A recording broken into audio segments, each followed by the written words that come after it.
7월 둘째 주 온라인 예배 나오신 여러분을 주님의 이름으로 축복하고 환영합니다. 이 시간에 묵상으로 기도드리며 예배로 나아가면 좋겠습니다. 같이 눈을 감고 묵상으로 기도하겠습니다. 복 있는 사람은 악인들의 꾀를 따르지 아니하며 죄인들의 길에 서지 아니하며 오만한 자들의 자리에 앉지 아니하고 오직 여호와의 율법을 즐거워하여 그의 율법을 주야로 묵상하는도다. 그는 시냇가에 심은 나무가 철을 따라 열매를 맺으며 그 잎사귀가 마르지 아니함 같으니 그가 하는 모든 일이 다 형통하리로다. 아멘. 아멘. 이 시간에 한 번 더 기도합시다. 예배로 나아가며 우리의 마음이 하나님 앞에 조금이라도 거리낌이 있다면, 또 하나님 앞에 미워하는 것이나 또 답답하게 하는 것이나 내 마음을 묶고 있는 것들이 있다면, 자유치 못하게 하는 것들이 있다면 예수님의 보혈의 피를 의지하며 이 시간 함께 주의 이름 부르고 예배 속에 나가기를 원합니다. 우리 주의 이름 부르고 기도하겠습니다. 주여, 아버지 하나님 감사합니다. 오늘도 온라인이지만 주님의 임재를 누리길 원합니다. 우리를 자유치 못하게 만드는 것들이 있습니까? 그리스도의 보혈의 피가 우리를 깨끗하게 하시고 미움과 증오와 또 여러 가지 헛된 망상으로부터 오직 예수 그리스도께 포커스를 할 수 있도록, 주님의 말씀 가운데 나아갈 수 있도록 성령 하나님 이 시간 우리와 함께하여 주시고, 영상이지만 하나님의 임재를 충만하게 누리는 자리가 되도록 이끌어 주시옵소서. 이 시간을 의탁합니다. 감사드리며 예수님의 이름으로 축복하며 기도합니다. 아멘. 아멘. 아멘. 감사합니다. 이 시간에 사도신경으로 우리의 신앙을 고백했으면 좋겠습니다. 세 가지 문답으로 여러분 함께 고백하겠습니다. 우리는 무엇을 믿습니까? 나는 전능하신 아버지 하나님, 천지의 창조주를 믿습니다. 우리는 무엇을 믿습니까? 나는 그의 유일하신 아들, 우리 주 예수 그리스도를 믿습니다. 그는 성령으로 잉태되어 동정녀 마리아에게서 나시고 본디오 빌라도에게 고난을 받아 십자가에 못 박혀 죽으시고 장사된 지 사흘 만에 죽은 자 가운데서 다시 살아나셨으며 하늘에 오르시어 전능하신 아버지 하나님 우편에 앉아 계시다가 거기로부터 살아있는 자와 죽은 자를 심판하러 오십니다. 우리는 무엇을 믿습니까? 나는 성령을 믿으며 거룩한 공교회와 성도의 교제와 죄를 용서받는 것과 몸의 부활과 영생을 믿습니다. 아멘. 아멘. 아멘. 이 시간에 봉헌 찬양 드리시면서 우리의 예물과 우리 몸을 하나님 앞에 예배와 함께 올려드리면 좋겠습니다. 이 시간 우리 모인 이곳에 같이 찬양합시다. 우리 모인 이곳에 주님 함께 계시네, 누리네 아버지 은혜.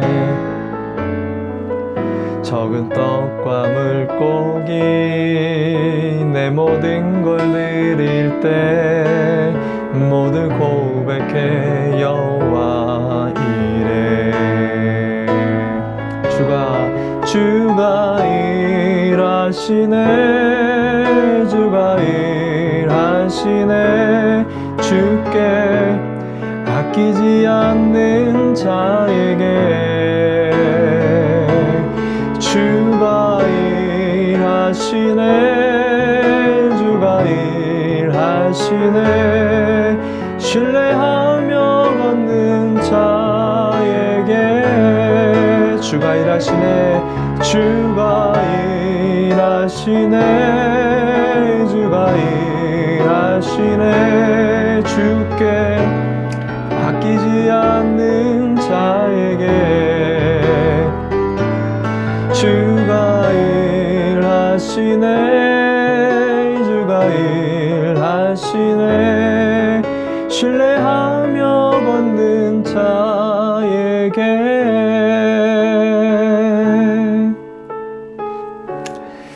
이 시간에 대표해서 제가 봉헌 기도하겠습니다. 그렇습니다. 주님, 이 시간에도 아끼지 않고 우리의 삶과 예물을 또 우리의 생애를 주님 앞에 올려드리는 그의 가정과 일터와 생애 속에 주님이 일하여 주실 것을 믿습니다. 오늘도 그 믿음 가운데 우리의 소산의 10의 1조와 여러 감사와 작정의 예물과 우리 몸을 이 예배와 함께 주님 올려드리오니 흠양하여 주옵시고, 예물과 우리의 남은 생애가 드려지는 곳곳에 하나님의 나라와 통치와 다스림이 나타나는 데 귀히 쓰임받게 하여 주시옵소서. 물질로 묶여있는 가정이 있습니까? 질병으로, 코로나로 여러 답답한 말 못할 상황에 묶인 가정이 있습니까? 예수님의 이름으로 이 한 주 동안 풀려지는 놀라운 축복을 우리 모두가 경험하는 드림의 축복의 가정들 되게 하여 주시옵소서. 모든 것을 예수님의 이름으로 기도드립니다. 아멘, 아멘, 아멘. 할렐루야. 우리 주님을 찬양하고 경배했으면 좋겠습니다. 얼마 전에 보니까 또 코로나 확진자 숫자가 많이 늘었습니다. 그에 따라서 우리의 마음의 상태도 자꾸만 불안해지고 두렵습니다. 우리의 가게나 일터나 상황들이 이에 따라서 자꾸만 요동하게 됩니다. 저는 오늘 이 예배가 그런 바뀌는 세상 속에서 한결같은 우리의 믿음과 신앙을 고백하는 그런 예배가 됐으면 좋겠어요. 그러기 위해서 오늘 이렇게 한번 좀 고백해 보면 좋겠습니다. 모든 상황 속에서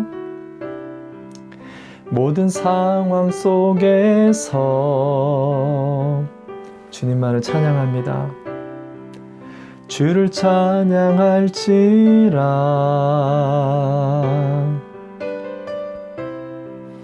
주는 너의 큰 상급,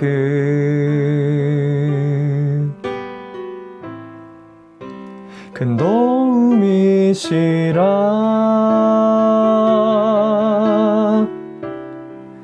주의 얼굴 구할 때 주님의 영을 부어주십니다. 주의 영을 부으사 크신 사랑 안에서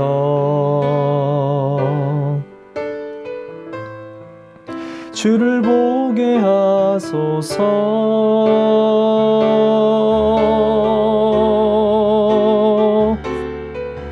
내 영혼이 확정되어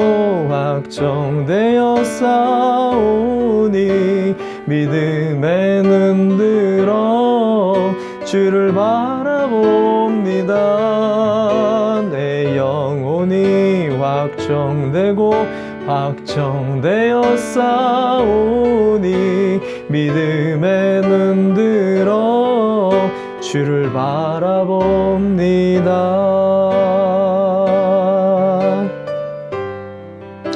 다시 한번 고백합시다. 모든 상황 속에서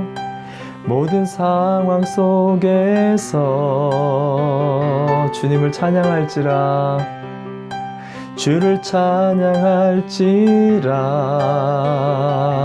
주는 너의 큰 상급, 주는 너의 큰 상급, 큰 도움이시라. 큰 도움이시라.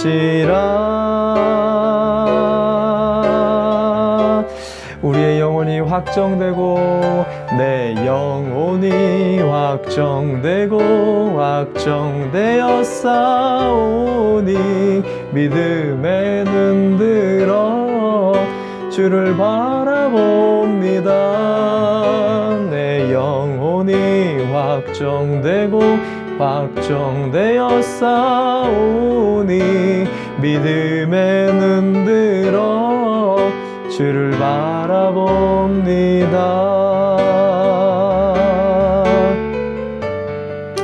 이 시간에 함께 기도하기를 원합니다. 선포되어진 오늘 말씀을 기대하며 또 성령님의 임재를 구하였으면 좋겠습니다. 온라인이지만 뜨겁게 우리 함께 주님의 이름을 부르고 간구하며 나아갑시다. 기도하겠습니다. 주여. 그렇습니다. 어떤 상황들 속에서도 우리의 신앙이 변치 않고 우리의 마음의 고든 길이 하나님을 향한 그 포커스가 오늘 예배를 통해 회복되게 하여 주시고, 오늘도 주님을 제대로 바라보며 흔들리는 세상 속에서 흔들리지 않는 믿음을 고백하는 이 자리가 되도록 우리를 붙들어 주시옵소서. 주님을 더 바라보는 자리가 되어지게 인도하여 주시옵소서. 우리의 모든 기도를 우리 주 예수님의 이름으로 간절히 기도 올려드립니다. 아멘, 아멘, 아멘, 아멘. 오늘 우리에게 주시는 하나님 말씀 보겠습니다. 말씀은 사도행전 24장 27절에서 25장 3절까지의 말씀 보겠습니다. 24장 27절에서 25장 3절까지 여러분 앞에 말씀을 펼치시고 같이 함께 온라인이지만 한 목소리로 봉독하면 좋겠습니다. 사도행전 24장 27절에서 25장 3절까지 말씀입니다. 같이 읽겠습니다. 시작.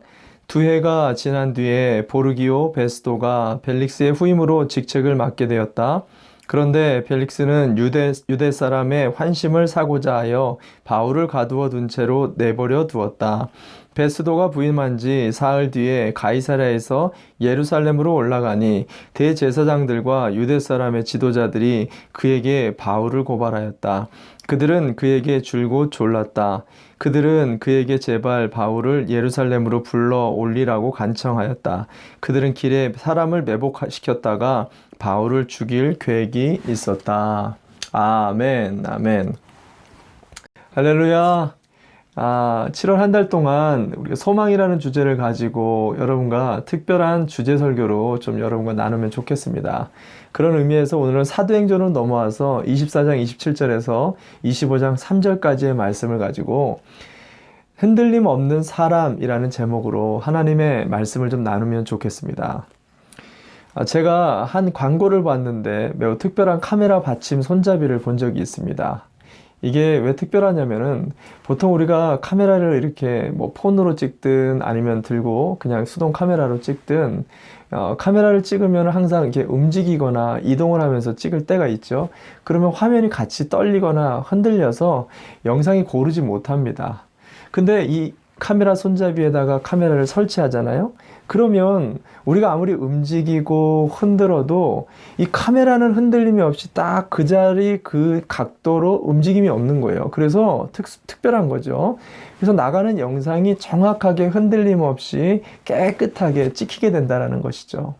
저는 이 광고를 보면서 우리 신앙에도 이런 특수한 영적인 손잡이가 있었으면 좋겠다라는 생각을 좀 하게 됐어요.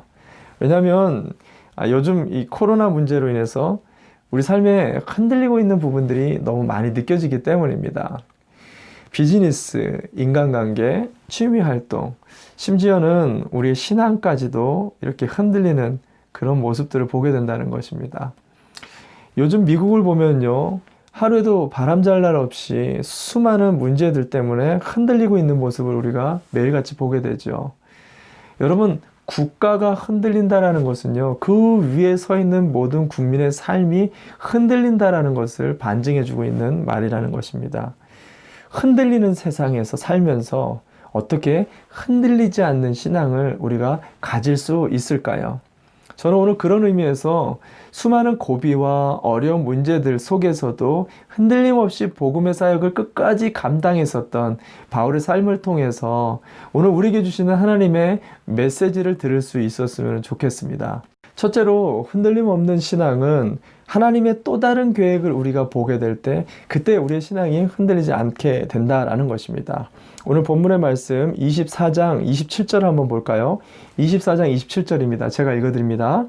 2해가 지난 뒤에 보르기오 베스도가 벨릭스의 후임으로 직책을 맡게 되었다. 그런데 벨릭스는 유대 사람의 환심을 사고자 하여 바울을 가두어 둔 채로 내버려 두었다.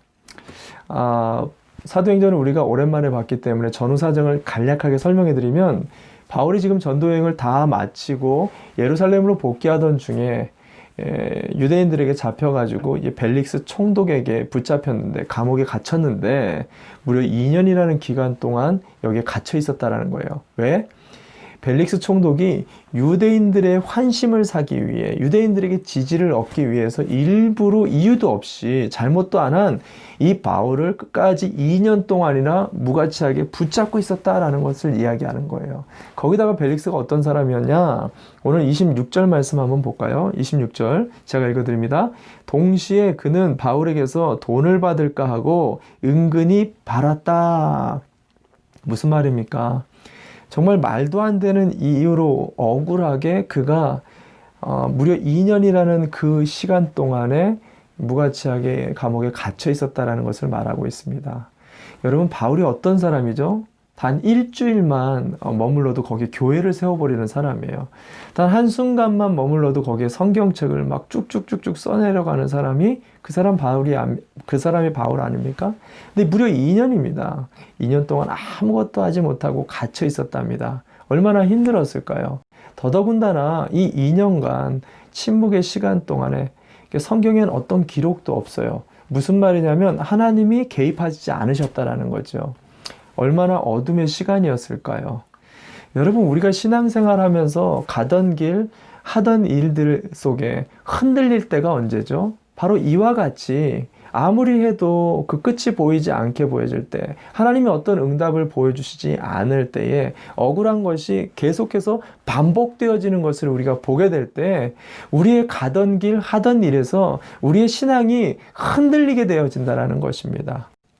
여러분, 우리가 이럴 때 꼭 반드시 기억해야 될 것이 있어요. 그것은 뭐냐면 하나님이 우리를 향한 다른 계획이 있다라는 것을 우리가 기억해야 된다는 것입니다. 오늘 25장 3절 말씀을 봅시다. 25장 3절, 사도행전 25장 3절입니다. 제가 읽어드립니다. 그들은 그에게 제발 바울을 예루살렘으로 불러 올리라고 간청하였다. 그들은 길에 사람을 매복시켰다가 바울을 죽일 계획이었다. 매우 중요한 포인트가 기록되어 있습니다. 바울을 2년 전에 이곳에 가두었었던 그 유대인들이 감옥 밖에서 계속해서 언제든지 바울이 나오면 그것을 쳐서 죽이려고 숨어 있었다라는 것이에요. 무슨 말이죠?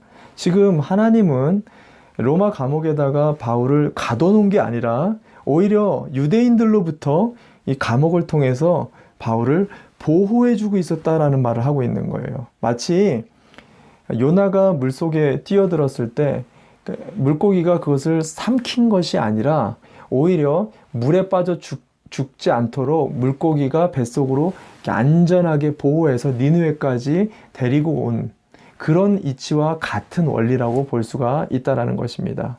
로마 감옥은 감옥이 아니라 뭐예요? 바울을 보호하는 보호수였다라는 것을 우리에게 말해주고 있다는 것입니다. 이것이 굉장히 놀라운 사실인 거예요.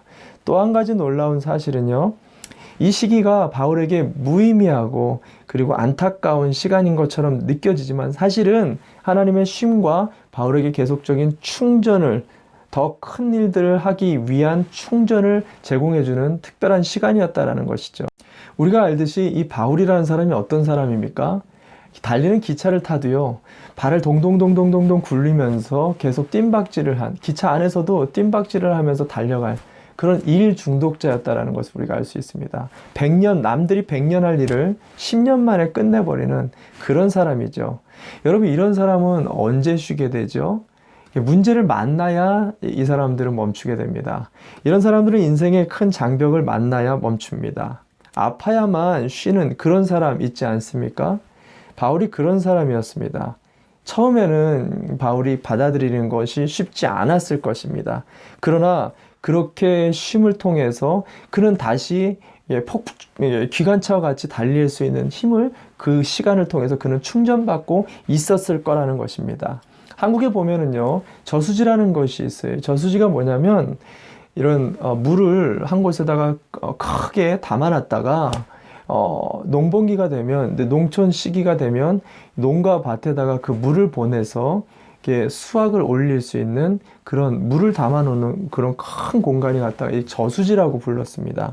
이 저수지는 물을 채우는 시간이 반드시 있어야 보낼 물을 만들 수가 있다는 것입니다.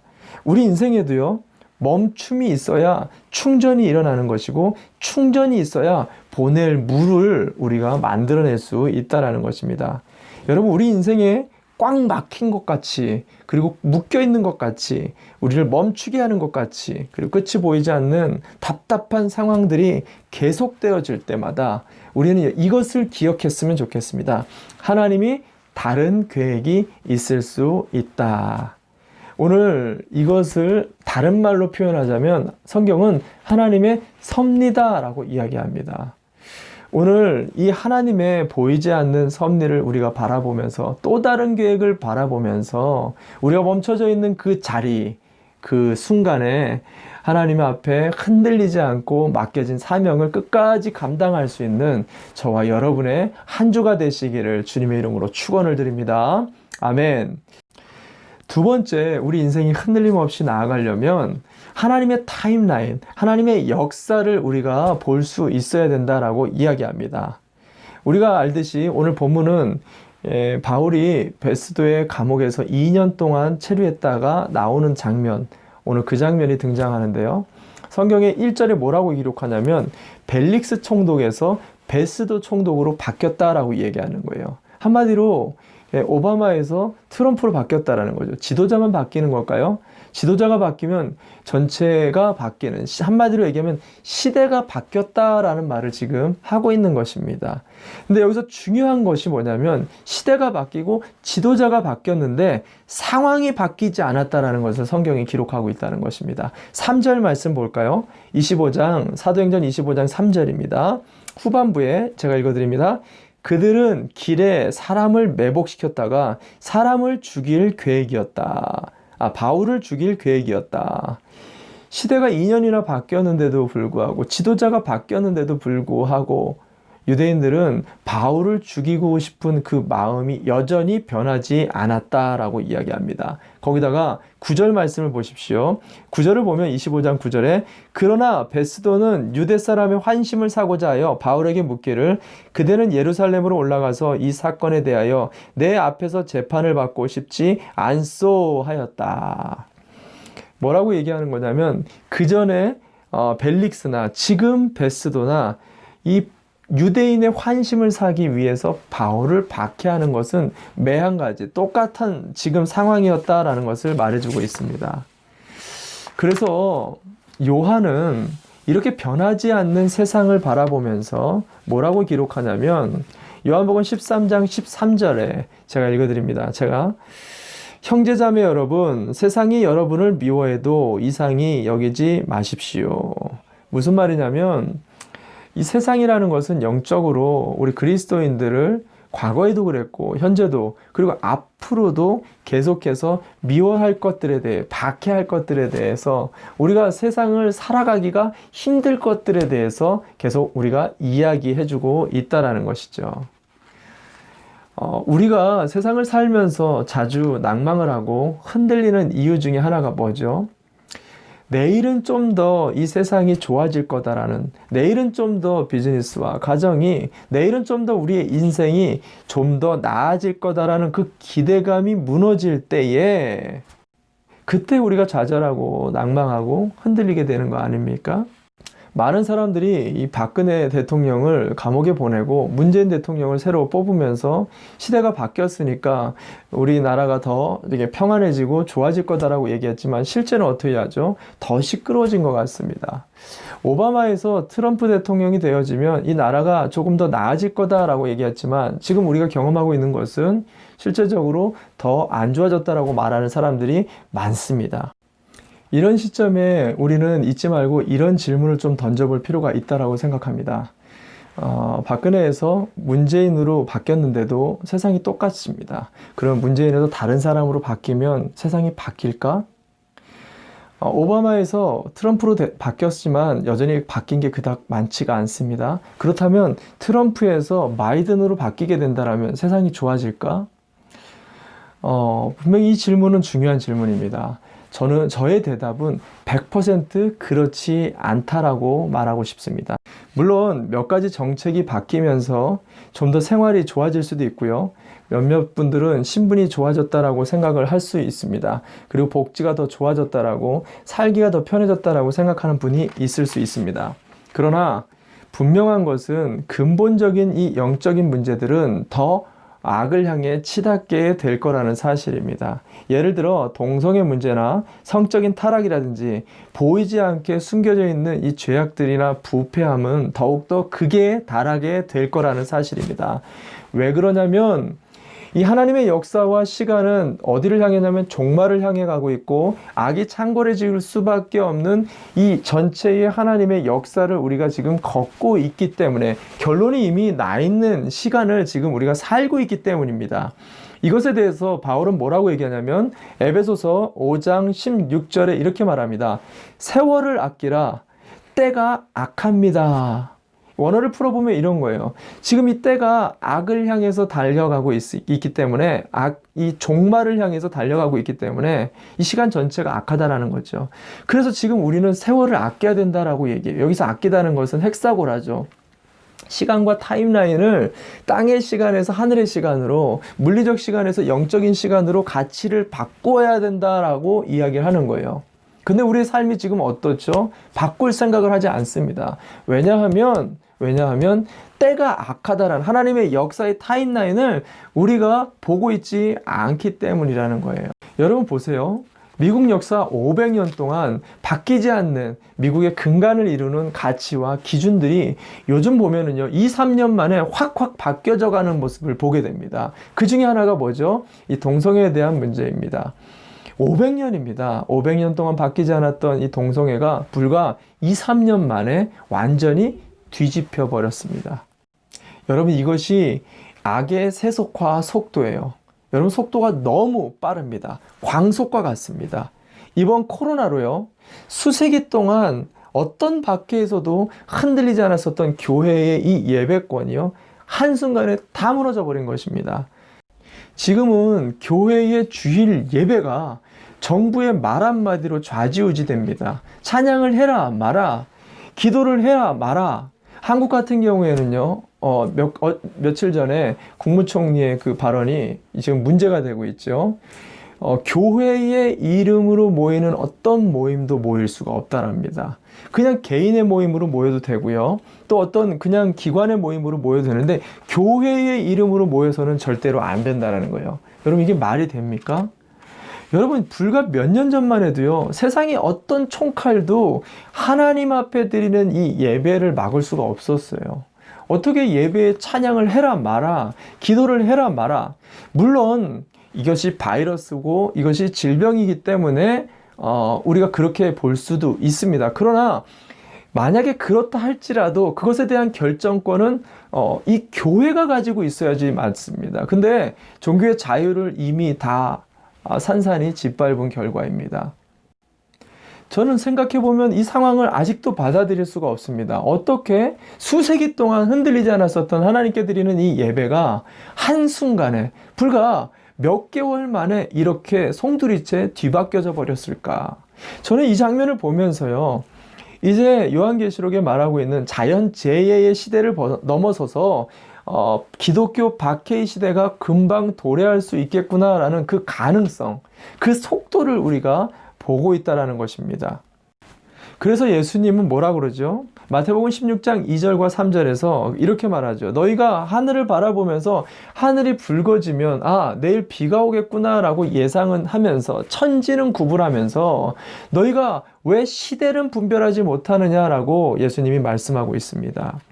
여러분, 우리가 코로나만 바라보면서 코로나가 백신이 나올까 말까 이런 고민도 중요합니다. 그러나 이 코로나를 통해서 하나님의 역사와 그 시대를 분별해서 앞으로 닥칠 이런 믿음의 시련들을 우리가 준비할 수 있어야 된다는 거예요. 그래야 우리 신앙이 흔들리지 않게 되고 또 이런 가치관과 역사관이 우리가 분명하게 정립이 되어 있어야만이 우리의 다음 세대, 자녀들과 가정을 어떻게 끌어가야 되는가, 우리의 일터와 비즈니스를 어떤 방향으로 만들어 가야 되는가, 그 픽처가 분명하게 나올 수 있게 된다는 것입니다. 저는 하나님의 이 역사 속에서 이 마지막 시대를 분별하며 흔들림 없이 우리의 신앙을 끝까지 잘 이끌고 나갈 수 있는 거룩한 신부의 우리 예수인들이 되시기를 바랍니다. 아멘, 아멘. 우리 마지막으로 세 번째, 흔들림 없는 그런 사람이 되려면 하나님의 불규칙 바운드를 받아내야 된다라고 오늘 성경이 우리에게 말해주고 있습니다. 하나님의 불규칙 바운드를 받아내야 된다.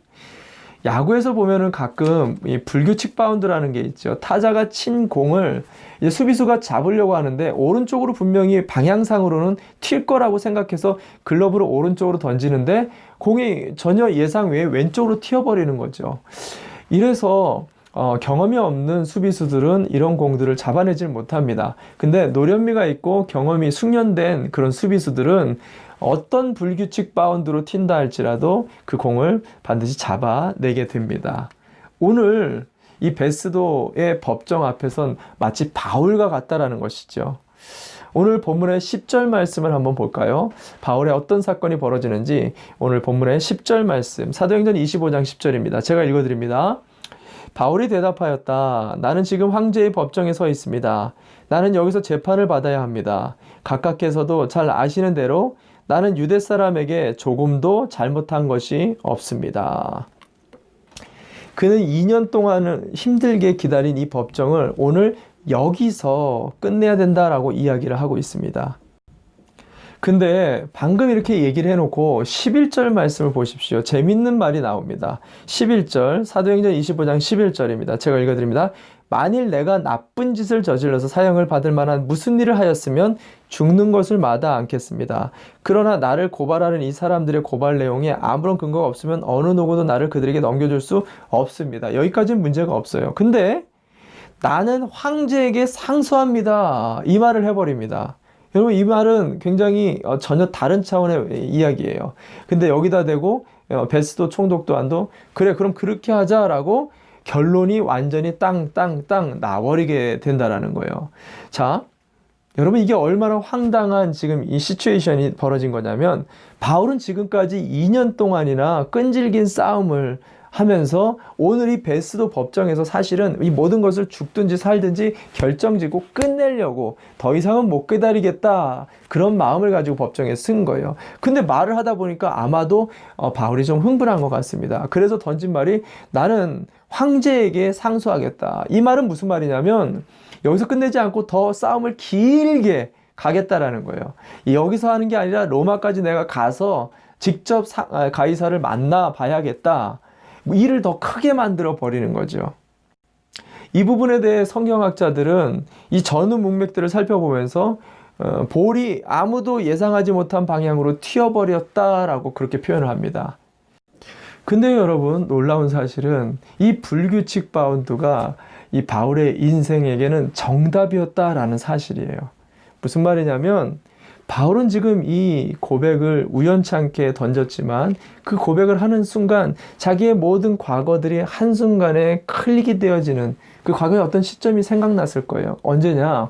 2년 전에 에베소에서 그가 내가 반드시 로마로 가야 되겠다라는 하나님께 받은 비전이 아마 떠올랐을 것입니다. 그러면서 하나님이 이래서 나를 2년 동안 여기에 가둬놓으신 거구나. 하나님이 그래서 이런 사건들을 내게 경험하게 해주셨구나. 하나님이 그래서 지금 이 불규칙 바운드의 고백을 하게 만드셨구나. 마치 흩어져 있는 퍼즐 조각들이 하나하나 맞아 떨어지면서 하나님의 계획이 보이게 되어지는 그런 놀라운 순간이 바로 이 순간이 됐을 거라는 사실입니다. 여러분, 바울의 인생은요, 이와 같은 불규칙 바운드 인생이 너무나 많았습니다. 그가 전도 여행 중에 드로아에서 이제 소아시아, 북쪽에 있는 소아시아로 여행을 할 모든 계획과 체류를 다 했는데 어느 날 성령이 갑자기 꿈을 주셔가지고 마게도니아로 가라. 그래가지고 어떻게 해요? 바다를 건너가지고 아무 준비가 안 돼 있는 마게도니아 지역으로 가죠. 근데 가봤더니 거기서 그 유명한 빌립보 교회가 탄생을 하게 되어집니다. 마가 때문에, 갑자기 도망간 이 마가 때문에 바나바와 또 이 바울이 의가 상해가지고 같이 가지 못하게 되는 일이 발생하죠. 그것도 참 큰 어려움인데 이 바나바와 정반대, 원래 계획했었던 정반대의 경로로 수개월 동안 그 여행 계획을 다 잡아놓은 그 모든 계획을 다 수포로 돌리고 전혀 정반대의 경로로 여행을 출발하게 되어지죠. 놀라운 것은 그 전혀 예상 외의 경로에서 평생 동역자였던 디모데를 바울이 만나게 되었다라는 사실입니다. 바울의 삶을 보면 자신의 예상과 다른 불규칙 바운드 투성이었다라는 것을 우리가 알 수 있습니다. 그러나 그는 그럴 때마다 그 불규칙 바운드를 하나하나 전부 다 몸으로 받아냈다라는 사실이에요. 왜 그랬느냐? 그의 말을 직접 들어봅시다. 로마서 8장 28절입니다. 로마서 8장 28절 제가 읽어드립니다. 하나님을 사랑하는 사람들, 곧 하나님의 뜻대로 부르심을 받은 사람에게는 모든 일이 서로 협력해서 선을 이루다는 것을 우리는 압니다.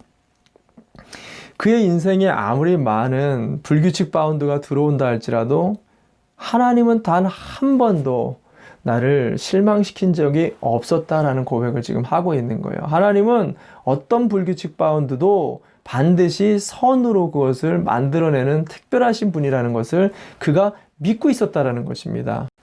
여러분, 축구에서 골키퍼가 제일 잡기가 힘든 슛이 어떤 슛일까요? 바로 이 불규칙 바운드로 튀어오르는 슛입니다.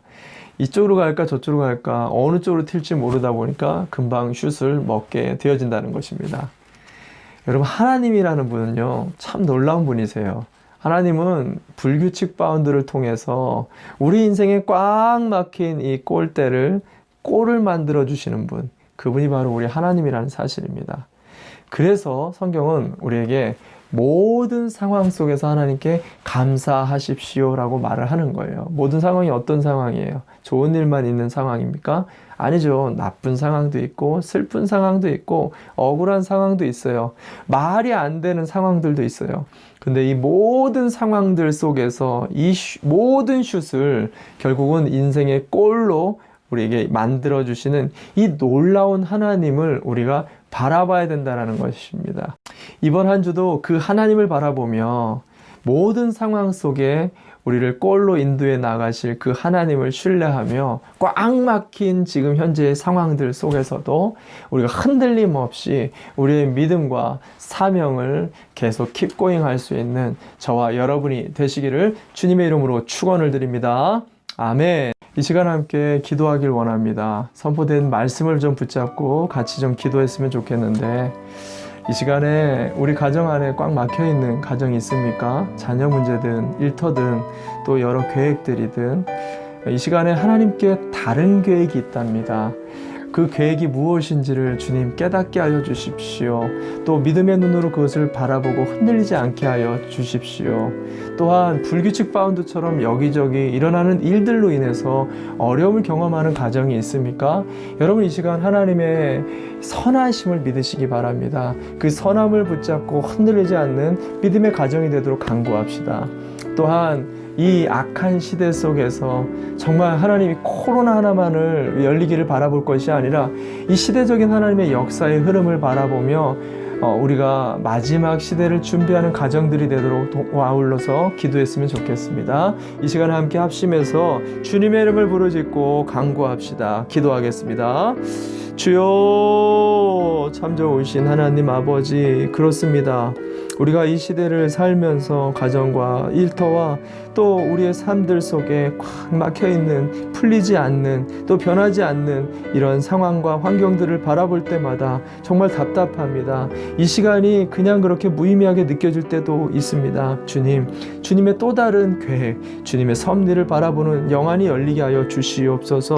믿음을 갖게 하여 주셔서 불규칙 바운드로 들어오는 여러 가지 상황과 환경과 사람들 안에서 항상 선하게 우리 인생을 이끌어 오셨던 주님을 의뢰하게 하여 주시고 신뢰할 수 있는 믿음을 더하여 주시옵소서.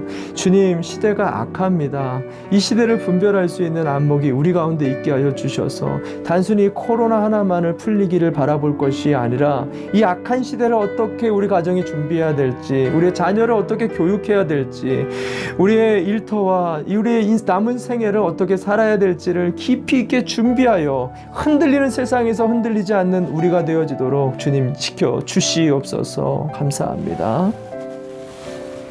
이 시간 잠깐 기도하겠습니다. 참 좋으신 하나님 아버지, 오늘도 이 말씀을 통해서 흔들리는 세상에서 흔들리지 않는 우리의 생애와 가정과 일터가 되도록 성령 하나님 우리를 붙들어 주시옵소서. 특별히 답답하고 멈춰있는 정말 무가치하게 느껴지는 이 시간들 속에서도 하나님의 또 다른 계획을 바라보며 흔들리지 않는 믿음의 가정 되기를 원합니다. 끊임없이 치고 들어오는 불규칙 바운드와 같은 여러 가지의 충돌과 또 사고와 문제와 이 사람들 속에서도 항상 그 끝을 선으로 인도하셨던, 항상 불규칙 바운드를 통해 우리 막혀있는 인생에 골을 만들어 주셨던 하나님을 바라보는 믿음이 있게 하여 주시옵소서. 이 흔들리는 세상 속에 그래서 흔들리지 않는 믿음을 끝까지 견고히 지켜나가는 믿음의 우리 예수인들 다 되어지게 하여 주시옵소서. 지금은 교회의 머리가 되어주시는 예수 그리스도의 은혜와 아버지 하나님의 만극하신 사랑하심과 보혜사 성령님의 위로 교통하심이 오늘 흔들리는 세상에서 흔들리지 않는 주님의 말씀을 붙잡고 결단하며 가정과 일터와 생애를 주님 앞에 굳게 붙들고 나아가기를 결단하는 우리 모든 예수인들 머리머리 위에와 우리 환우들과 또 오대양 6대주에서 예스미션을 통해 우리가 함께 협력하게 되어질 우리 모든 선교사님들 머리머리 위에 지금부터 영원토록 함께 있을지어다. 아멘, 아멘, 아멘.